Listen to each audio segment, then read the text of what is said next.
Hello સૌ હરિભક્તોને જય સ્વામિનારાયણ। છેલ્લા 2 અઠવાડિયાથી મહેસાણા મંદિરે બિરાજી સમગ્ર ઉત્તર ગુજરાતના ભક્તો ભાવિકોને લાભ આપી રહેલા પરમ પૂજ્ય મહંત સ્વામી મહારાજે તારીખ 19 સપ્ટેમ્બર 2025ના રોજ સૌની ભાવભીની વિદાય લીધી હતી। રાજસ્થાનના જોધપુર શહેરમાં નિર્મિત નૂતન ભવ્ય બીએપીએસ સ્વામિનારાયણ મંદિરના પ્રાણ પ્રતિષ્ઠા ઉત્સવના ઉપક્રમે સ્વામીશ્રી રાજસ્થાનના ભક્તો ભાવિકોને લાભ આપવા 19 સપ્ટેમ્બર 2025ના સાંજે જોધપુર પધાર્યા હતા।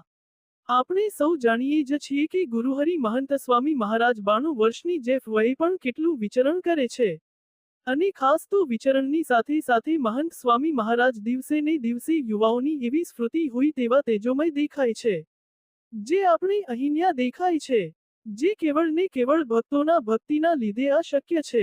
પરમ પૂજ્ય સ્વામીશ્રીના આગમનથી આનંદ અને ઉત્સાહથી છલકાતા રાજસ્થાનના હજારો ભક્તો ભાવિકોએ તેઓશ્રીનું ઉત્સાહ અને ઉષ્માભર્યું સ્વાગત કર્યું હતું।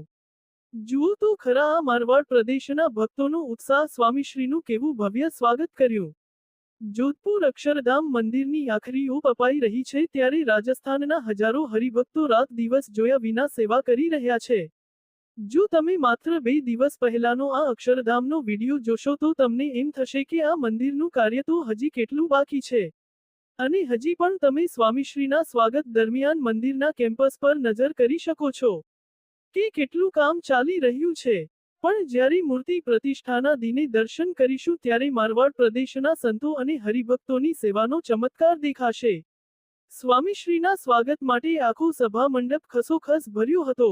આ દ્રશ્ય જોઈને સૌ કોઈને પ્રતીતિ થાય છે કે પ્રગટ ભગવાનની તાકાત શું હોય છે, જેઓની પાવન નિશ્રામાં તમામ શુભ સંકલ્પો સાકાર થાય છે, જેઓના દર્શન માત્રથી અંતરના તમામ વિકારો ટળી જાય છે, જેઓ સત્શાસ્ત્રને જીવનાર, સદ્ગુણોના ભંડાર, આધ્યાત્મિકતાની પરાકાષ્ઠાએ રહેનાર, જેમની આંખોમાં, જેમના સાનિધ્યમાં, જેમના સમગ્ર વ્યક્તિત્વમાં સાધુતા નીતરે છે, એવા સાધુતાના શિખર પ્રગટ ગુરુહરિ મહંત સ્વામી મહારાજ જોધપુર શહેરના આંગણે પધારી ચૂક્યા છે।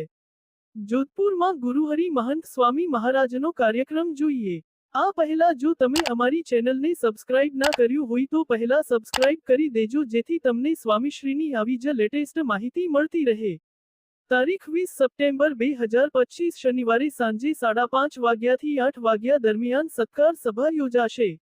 તારીખ 21 સપ્ટેમ્બર 2025 રવિવારે સવારે સ્વામીશ્રીની પ્રાતઃપૂજાના દર્શન થશે અને સાંજે 5:30 વાગ્યાથી 8 વાગ્યા દરમિયાન સ્વાગત સભા યોજાશે। ખાસ નોંધ કે સ્વામીશ્રીની જે દિવસે પૂજા દર્શન છે તે સવારે 6:30 વાગ્યાથી 8:30 વાગ્યા દરમિયાન થશે અને સ્વામીશ્રીની પૂજા દર્શન પહેલા સંસ્થાના વિદ્વાન સંતોના મુખેથી વિશેષ કથાવાર્તાનો લાભ પ્રાપ્ત થશે અને જે દિવસે વિશિષ્ટ દિન તરીકે છે તેની સભા સાંજે 5:30 વાગ્યાથી 8 વાગ્યા દરમિયાન થશે। સ્વામીશ્રીના પૂજા દર્શન ફક્ત 3 દિવસ જ છે જે 21, 27 અને 28 સપ્ટેમ્બરના દિવસે દર્શન થશે। તારીખ 22 સપ્ટેમ્બર 2025 સોમવારે સાંજે 6 વાગ્યાથી 9 વાગ્યા દરમિયાન સત્સંગ સભા યોજાશે। તારીખ 23 સપ્ટેમ્બર 2025 મંગળવારના સવારે 6:30 વાગ્યાથી 9 વાગ્યા દરમિયાન વિશ્વશાંતિ મહાયાગ થશે અને સાંજે 5:30 વાગ્યાથી 8 વાગ્યા દરમિયાન સત્સંગ સભા યોજાશે।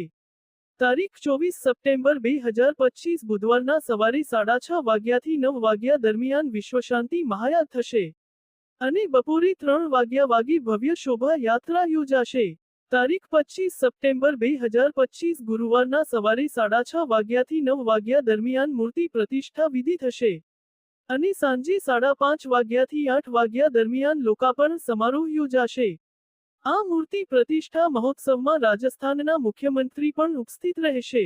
તારીખ 26 સપ્ટેમ્બર 2025 શુક્રવારના બપોરે મહિલા ભક્તો માટે બપોરે 2 વાગ્યાથી 5 વાગ્યા સુધી મહિલા દિનની ઉજવણી અને સાંજે 5:30 વાગ્યાથી 8 વાગ્યા દરમિયાન ભવ્ય ભજન સંધ્યા થશે।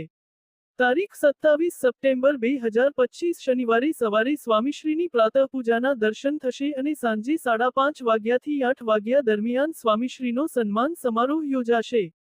તારીખ 28 સપ્ટેમ્બર 2025 રવિવારે સવારે સ્વામીશ્રીની પ્રાતઃપૂજાના દર્શન થશે અને સાંજે 5:30 વાગ્યાથી 8 વાગ્યા દરમિયાન સંસ્કૃતિ દિનની સભા થશે। રાજસ્થાનના તમામ હરિભક્તો અને સત્સંગીઓ માટે આ ઐતિહાસિક અવસરનું સજીવ સાક્ષી બનવાની અનોખી તક છે। તો ખાસ રાજસ્થાનના તમામ ભાવિક ભક્તો અવશ્ય આ ઉત્સવમાં પધારે અને અન્ય હરિભક્તો ઓનલાઈનના માધ્યમથી આપણે સૌ આ ઉત્સવમાં જોડાઈશું. તો આવો, આપણે સૌ સાથે મળીને આ ભવ્ય પ્રસંગનો લાભ લઈએ.